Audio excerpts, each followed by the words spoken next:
दादा, आज आमच्या रावणाचं अस्तित्व असं आहे का आज आमचा बैल मेहरबान, कुठारी सोन्या, पबजी, कारतूस, भवानी, परत नारपोलीचे बैल आहेत. नारपोलीवाल्यांचे आमचा बैल मोठमोठ्या बैलांमध्ये पळाला बैल आमचा, त्यामुळे आमचा बैल भरपूर उजेड झाला आजकाल. दादा, खरा सांगायचं तर जेव्हा आमचा बैल बॅकफुटला होता तेव्हा आम्हाला कोणत्याही पैरवलीने आम्हाला फोन नाही केला का आम्हाला बैल पाहिजे का काय पाहिजे, पण आम्ही का कुणावर रागरोष ठेवत नाही.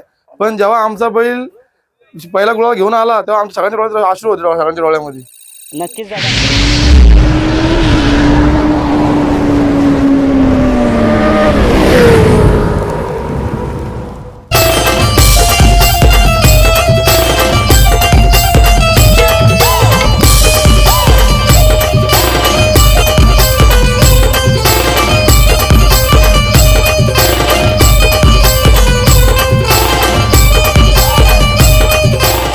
आज पनवेल मोह येथे मोठा मैदान भरला होता आणि आज खूप सारे बिंजोरच्या शर्यती आपल्याला पाहायला भेटणार होत्या आणि आज त्याच्यातली एक शर्यत चांगली मोठी शर्यत झाली.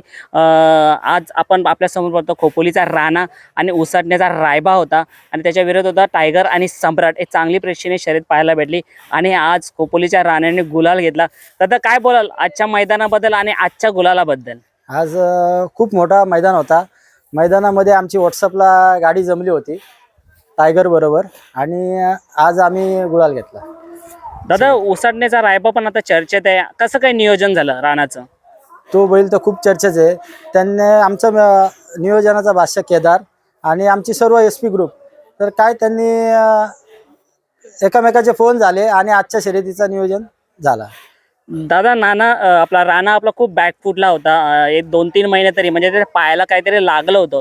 आज तो 2-3 महिने मला वाटतं घरी होता, त्याच्यानंतर तो मैदानात उतरला. जरा बोला ना, काय झालं होतं नेमके, त्याला काय झालं होतं? नेमकं काय झालं, त्याच्या पायाच्या खुरीमध्ये ना भवरी पकडत होती. कंटिन्यू पळवला का लगेच बैल पाय उचलायचा, कंटिन्यू भवरी पकडत होती. त्याच्यामुळे आमचा बैल कंटिन्यू 2-2.5 महिने स्टॉप होता आणि ह्या महिन्यात आम्ही त्याला बाहेर काढल्यापासून ही तिसरी शर्यत. 3 गुलाल त्यांनी केलेत. आज आमचा बैल म्हणजे पब्लिकचा आणि आमच्या इज्जत SP ग्रुपची इज्जत ठेवणारा पब्लिकचा विताड राणा. कंटिन्यू बैलावरती मेहनत घेतली आणि त्या मेहनतीचं फळ बैलाने आम्हाला या महिन्यात दाखवून दिलं. आज कोणत्या साईडने आपला राणा धावला होता? आज राणा डाव्या साईडने पब्लिकने धावला होता. त्याच्यावरती कसा विश्वास होता? त्याच्यावरती असा विश्वास आहे का तो आजपर्यंत त्याने आम्हाला कुठल्याही शर्तीली पब्लिकने नाराज केलंच नाही आणि आज त्यांनी पब्लिकला राहून त्यांनी विजयाचा आम्हाला गुलाल दाखवला. दादा, कशी कारकिर्दी होती? थोडा प्रकाश टाकणार राणावरती की लोकांना माहिती पडेल की राणाचा प्रवास कसा होता. राणाचा प्रवास असा होता का आम्ही दोन वर्ष कंटिन्यू 2 नंबर मध्येच खेळत होतो. गेल्या वर्षापासून आमचा बैल जो आमच्या जिद्दीला पेटला तो गेल्या वर्षापासून आम्ही एकदम टॉप मध्येच खेळायला लागलो. आता कोणत्या मैदानात त्याला पहिला घेऊन आला? कारण त्याच्या पायाला तुम्ही मला लागलं होतं, 2-3 महिने घरी होतात. कोणत्या मैदानात पहिला उतरवला आणि गुलाल घेतला? पहिला गुलाल मऊच्या फाटीमध्ये कुटारलीच्या सोन्याबरोबर आमचा झाला. खुटारीचा सोन्या होता. सोन्याबरोबर. दादा, त्या खुटारीच्या सोन्याबद्दल पण काय बोलायला? म्हणजे तो आज मोठमोठ्या बिंदूच्या शर्यती खेळतो. हार असो किंवा जीत असो, तो भरपूरदा पराजित झालेला आहे, पण तरी पण त्याने मोठमोठ्या शर्यती खेळला. आपला त्या खुटारीच्या सोन्या बैलावर विश्वास आहे आणि तो पब्लिक म्हणजे मुंबईमध्ये गाजवलेला बैल आहे आणि आम्हाला त्यांनी एक शब्दावरती बैल नेहमी फोन केल्यावर बैल देत आहेत. तर त्याच्यामुळं राणाची आणि त्याची गाडी चांगली टॉपला पळते. अच्छा, मग राणाचं नियोजन पण कसं? आता ज्या शर्यती होणार ते मोठमोठ्या शर्यती होणार, कसं नियोजन? नियोजन आता आमचीच पोरं आणि देवेश भाई आहेत, ते मुंबईमध्ये आमच्या बैलाचा पायऱ्यासाठी नियोजन करतात. जे मोठमोठे नियोजन होतात ते करतात. पाय कसा आहे आता त्याचा? अजून सुद्धा पाय उचलत नाही तो. पाय एकदम व्यवस्थित आहे, पण थोडासा खड्यावरती उचलतो. मग आता शर्तीला आणल्यापासून किती गुलाल झाले तरी टोटल त्याचे? आता शर्यतीला बाहेर काढल्यापासून 3 गुलाल लगातार झाले. 3 गुलाल लगातार झाले. दादा, काय आता याच्यानंतर कोणत्या टॉपच्या नंदीसोबत पळण्याची तुमची इच्छा आहे पायऱ्यामध्ये? कारण आता उसाटण्याचा जसा रायबा आहे तसा अजून तुमच्या याच्या यादीमध्ये कोणते लिस्ट आहे की त्याच्यासोबत राणा पळावा आणि आणखीन उजाडात यावा? आता माझ्या पोरांची इच्छा, मी पोरांसाठी तर खेळतो. तर पोरांच्या मनात काय आहे ते ज्या गोष्टी जुळून येतात, योग येतो, तो बैल आपण नियोजनाने टाकतो. दादा, काय बोलायला राणाबद्दल? दादा, आज आमच्या रावणाचं अस्तित्व असं आहे का आज आमचा बैल मेहरबान, कुठारी सोन्या, पबजी, कारतूस, भवानी, परत नारपोलीचे बैल आहेत, नारपोलीवाल्यांचे आमचा बैल मोठमोठ्या बैलांमध्ये पळाला बैल आमचा, त्यामुळे आमचा बैल भरपूर उजेड झाला आजकाल. राणाच्या जसं राणा तुमच्या दावणीला आहे तसं अजून कोणती कोणती नंदी तुमच्या दावणीला आहेत आणि त्यांनी नाव केलंय? आमचा एक सुंदर होऊन गेला, एक शंभू होऊन गेला, त्याने आमचे नाव करून गेले दोन बैल आमची. पण राणाने आमच्या मुंबईमध्ये टॉपमध्ये राणाने आम्हाला ठेवलं, घाटावर आमचा बैल टॉपमध्ये राहतो आणि मुंबईवर टॉपमध्येच आमचा बैल. नक्कीच. आता याची तयारी तर तुम्ही बघताय, आता चांगला पैरा झाला, नियोजन केलं रायबा सोबत. कारण रायबा सुद्धा चांगला बैल आहे, पैरामध्ये आपल्याला चांगला बैल भेटला आणि जे ऑपोजिट होतात ते सुद्धा आज गाडी चांगली धावली. काय बोलाल? ती जोडी अजूनपर्यंत हारलेलीच नव्हती. ती पण काही शर्यत मैत्रीपूर्ण झाली आमची. तर ती आमची जोडी काय आमची फक्त आपली शर्यत ती आपली म्हणजे मैत्रीपूर्ण झाली आमची. पण रायबा पण बैल नंबरमध्ये मुंबईमध्ये रायबा पण चांगलाच पळतो. किती गोंड्यावरती शर्यत होती आज? आपली गाडी अर्धा कोंडा 6,000 आपली 31,000 गाडी होती दादा आज. अच्छा, मग आता काय अजून तर 3 वाजले दादाशी, काय पुढचं परत? नाही दादा, आमचं एक नियोजन असतो दिवसा फक्त हप्त्यात आम्ही आता एकदा रविवारी काढतो फक्त. हा, ते पण फक्त रविवार टू रविवार फक्त आमचं नियोजन असतो आता.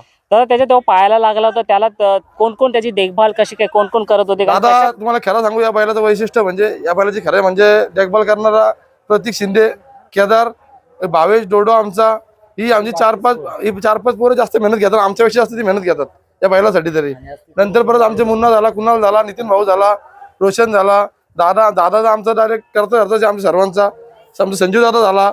हे सर्व आमच्याकडे धावणारी माणसं आमच्यासाठी, आमच्या ग्रुपसाठी. दादा, शर्यतीसाठी असणारा बैल जेव्हा 2-3 महिने घरी बसतो आणि त्याच्या पायाला लागलं असतो तेव्हा आपली काय हाल होते ते आपल्याला माहिती असतो आणि असं वाटतं तो बैल कधी बरा होईल ना, कधी पहिला पुन्हा मैदानात दिसेल आणि आमचं नाव करेल. तर तुम्हाला कसं वाटलं, म्हणजे जो तेव्हा त्याची देखभाल करत होता ना, त्याच्यानंतर तो मैदानात आला आणि गुलाल घेतला त्याने एवढ्या कंडिशन मध्ये सुद्धा? दादा, खरा सांगायचं तर जेव्हा आमचा बैल बॅकफुटला होता तेव्हा आम्हाला कोणत्याही पैरवलीने आम्हाला फोन नाही केला का आम्हाला बैल पाहिजे का काय पाहिजे. पण आम्ही का कुणाला रागरोष ठेवत नाही. पण जेव्हा आमचा बैल पहिला गुलाल घेऊन आला तेव्हा आमच्या सगळ्यांच्या डोळ्यात अश्रू होते, सगळ्यांच्या डोळ्यामध्ये. नक्कीच दादा, म्हणजे बघा ना, जेव्हा आपला बॅकफुटला जातो ना दादा, हा एक प्रश्नचिन्ह आहे. जेव्हा आपला बैल बॅकफुटला जातो तेव्हा आपल्याला पैऱ्यांसाठी खूप अडचणी येतात. जेव्हा आपला बैल पळतो तेव्हा पैऱ्यासाठी खूप फोन येतात. पण जेव्हा आपला बैल बॅकफुटला जातो तेव्हा आपल्याला अडचण होतं आणि प्रत्येकाच्या बैल मालकासोबत होतं. असं नाही व्हायला पाहिजे. काय बोलाल दादा? आता कसं आहे, ज्याचा वैयक्तिक मत असतो बैल द्यायचा नाही द्यायचा, पण आम्हाला एकमेव व्यक्ती म्हणजे खुटारीवाले यांनी आम्हाला सोन्या बैल एक फोनून आम्हाला बैल दिला लगेच. त्यांनी हा विचार नाही केला का आमचा गुलाल पडलाय का गुलाल आहे, हा विचार आमच्याकडे नाही केला दादा कधी. त्यांनी आम्हाला एक शब्द एक फोन केला केदारने आमच्या, ते बैल दिला आम्हाला. खुटारीच्या सोन्याने राणा झाला तर विजयाचा गुलाल घेतला होता का? हो, कंटिन्यू दादा. एक पण अजून पण गाडी आमची पराजित नाही आमची गाडी. अच्छा, म्हणजे त्यांचा तालमेल बरोबर बसतो. 100% आमची गाडी जुळून बोलते एकदम. मग आता पुन्हा खुटारीच्या सोन्याने राणा कधी दिसेल? 100% एकदा एक नियोजन धमाका असणार दादा आमचा तो. नक्कीच. राणा आता आल्यापासून म्हणजे व्यवस्थित झाल्यापासून त्यांनी चांगले 3-4 गुलाल घेतले आणि आज सुद्धा गुलाल घेता आणि येणाऱ्या काळात सुद्धा गुलाल घेईल. शुभेच्छा तुम्हाला दादा.